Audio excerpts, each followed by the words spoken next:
প্রথম বিশ্বযুদ্ধ সমাপ্তির মধ্য দিয়ে অস্ট্রিয়া হাঙ্গেরি সাম্রাজ্যের পতন হয়। 6 জাতিগোষ্ঠী নিজেদের মধ্যে আপোষ করে নতুন এক রাষ্ট্র গঠন করে, যুগোস্লাভিয়া। সোভিয়েত ইউনিয়ন জন্ম নেবারও আগে এই যুগোস্লাভিয়ার জন্ম হয়েছিল। তখনকার সময়ের ইউরোপের অন্যতম পরাশক্তি ছিল এই যুগোস্লাভিয়া। এমনকি বিশ্ব রাজনীতিতেও গুরুত্বপূর্ণ অবস্থানে ছিল এই দেশটি। প্রথম বিশ্বযুদ্ধের পর যুগোস্লাভিয়ার উত্থান হলেও দ্বিতীয় বিশ্বযুদ্ধের পর থেকেই দেশটির অভ্যন্তরীণ ব্যবস্থা অনেকটা নড়বড়ে হয়ে যায়। ফলশ্রুতিতে 19 শতকের 90-এর দশকে যুগোস্লাভিয়া ফেডারেশন ভেঙে নতুন স্বাধীন ও সার্বভৌম রাষ্ট্রের জন্ম হয়। এক বা দুইটা নয়, বরং 6টা দেশ স্বাধীন আর সার্বভৌমত্ব নিয়ে আত্মপ্রকাশ করে। সেই 6টা দেশের মধ্যে আবার একটা দেশ ভেঙে দুটো আলাদা দেশ গঠিত হয়েছে। সবগুলো দেশই এখন বিশ্ব মানচিত্রের বুকে ঠাঁই করে নিয়েছে, কিন্তু হারিয়ে গেছে যুগোস্লাভিয়া নামক দেশটি।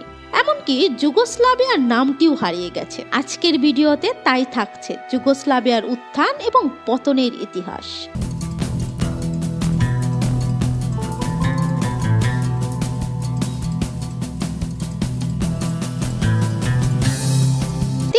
যুক্তরাষ্ট্র সম্মিলিতভাবে এক সরকারের অধীনে থাকার ব্রত নিয়ে যুগোস্লাভিয়ার জন্ম দিয়েছিল। যুগোস্লাভিয়া শব্দটির অর্থ হচ্ছে দক্ষিণ স্লাভদের ভূমি, কেননা পূর্ব ইউরোপের এই অংশের বেশিরভাগ বাসিন্দারাই বৃহত্তর স্লাভ জাতির অংশ।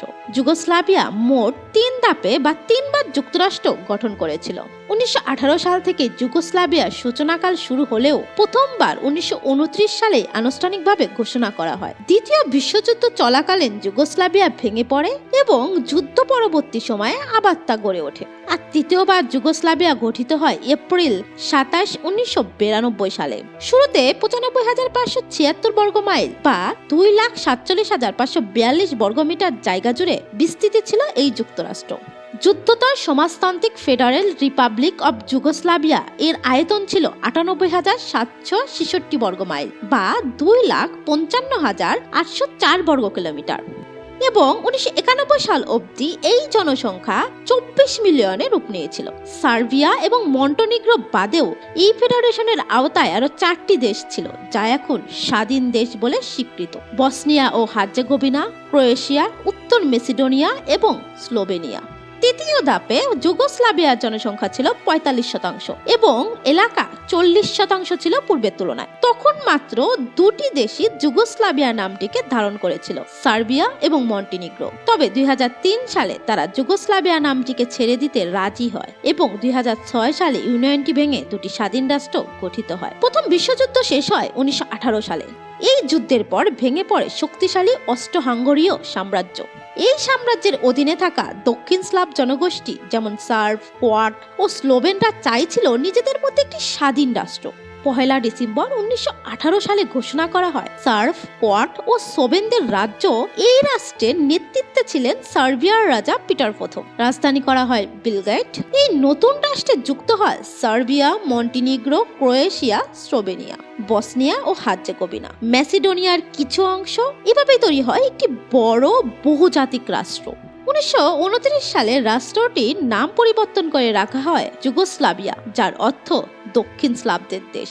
যদিও দেশটি এক ছিল, কিন্তু মানুষের পরিচয় এক ছিল না। ধর্ম আলাদা, ভাষা আলাদা, সংস্কৃতি আলাদা। সার্বরা চাইতো কেন্দ্রীয় শাসন আর ক্রোয়াট ও স্লোভেনরা চাইতো স্বায়ত্ত শাসন। এই বিভাজনই ভবিষ্যতের যুগোস্লাভিয়ার জন্য বড় বিপদের কারণ হয়। যুগোস্লাভিয়া জন্ম নিয়েছিল ঐক্য স্বপ্ন নিয়ে, কিন্তু ভিতরে লুকিয়েছিল বিভক্তির বীজ। প্রথম বিশ্বযুদ্ধের পর ইউরোপের রাজনৈতিক মানচিত্রে বড় পরিবর্তন আসে। অস্ট্রো-হাঙ্গেরিয়ান সাম্রাজ্য ভেঙে পড়লে দক্ষিণ স্লাভ জনগোষ্ঠী সার্ভ, ক্রোয়াট ও স্লোভেনদের নিয়ে একটি নতুন রাষ্ট্র গঠনের সুযোগ তৈরি হয়। এই ঐতিহাসিক মুহূর্তে গুরুত্বপূর্ণ ভূমিকা পালন করেন সার্বিয়ার রাজা আলেকজান্ডার প্রথম। 1918 সালে সার্বিয়া রাজ্য এবং দক্ষিণ স্লাভ অঞ্চলগুলো একত্রিত হয়ে গঠিত হয় কিংডম অফ সার্ভ, ক্রোয়াটস অ্যান্ড স্লোভেনস, যা পরবর্তীতে যুগোস্লাভিয়া নামে পরিচিতি হয়। তখন আলেকজান্ডার ছিলেন এই নতুন রাষ্ট্রের কেন্দ্রীয় শক্তি। 1921 সালে পিতা রাজা পিটার প্রথমের মৃত্যুর পর তিনি সিংহাসনে আরোহণ করেন এবং যুগোস্লাভিয়ার প্রথম কার্যকর শাসকে পরিণত হন। আলেকজান্ডারের লক্ষ্য ছিল একটি শক্তিশালী ও ঐক্যবদ্ধ যুগোস্লাভিয়া গড়ে তোলা, কিন্তু বাস্তবে দেশটি ছিল বহুজাতি, ভাষা ও ধর্মে বিভক্ত। এই বিভাজন দূর করতে তিনি 1929 সালে সংবিধান বাতিল করে একনায়কতন্ত্র ঘোষণা করেন এবং দেশের নাম পরিবর্তন করে রাখেন কিংডম অফ যুগোস্লাভিয়া।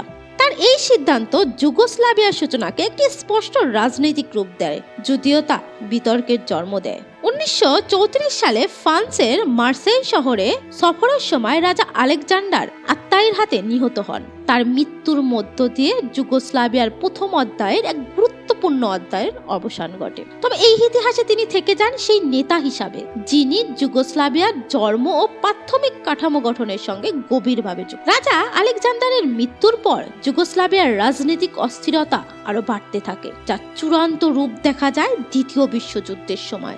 এই সময়ে দৃশ্যপটে আবির্ভূত হন জোসেফ ব্রজ টিটো। তিনি ছিলেন কমিউনিস্ট পার্টির নেতা এবং নাৎসি দখলদারদের বিরুদ্ধে যুগোস্লাভ পার্টিজান আন্দোলনের প্রধান সংগঠক। যুদ্ধ শেষে 1945 সালে টিটোর নেতৃত্বে রাজতন্ত্র বিলুপ্ত হয় এবং গঠিত হয় সমাজতান্ত্রিক ফেডারেল যুগোস্লাভিয়া। টিটোর শাসনামলে যুগোস্লাভিয়া একটি স্বাধীন সমাজতান্ত্রিক রাষ্ট্র হিসাবে পরিচিতি পায় এবং পূর্ব ও পশ্চিম উভয় ব্লকের বাইরে নিজস্ব অবস্থান তৈরি করে। 1980 সালে জোসেফ ব্রজ টিটোর মৃত্যুর পর যুগোস্লাভিয়ার ভিতরের দুর্বলতা প্রকাশ পেতে শুরু করে। শক্তিশালী নেতৃত্বের অভাবে জাতিগত জাতীয়তাবাদ আবার মাথা দেয়। সার্ব, কোয়াড, বসনিয়াক ও অন্যান্য জনগোষ্ঠীর মধ্যে অবিশ্বাস বাড়তে থাকে। একই সঙ্গে অর্থনৈতিক সংকট, বেকারত্ব ও রাজনৈতিক অস্থিরতা দেশটাকে আরো দুর্বল করে তোলে। 1990-এর দশকে ফেডারেল কাঠামো ভেঙে পড়ে ও একের পর এক গৃহযুদ্ধের মাধ্যমে যুগোস্লাভিয়া বিভক্ত হয়ে যায়। এভাবেই ইতিহাসের পাতায় এক সময় শক্তিশালী রাষ্ট্র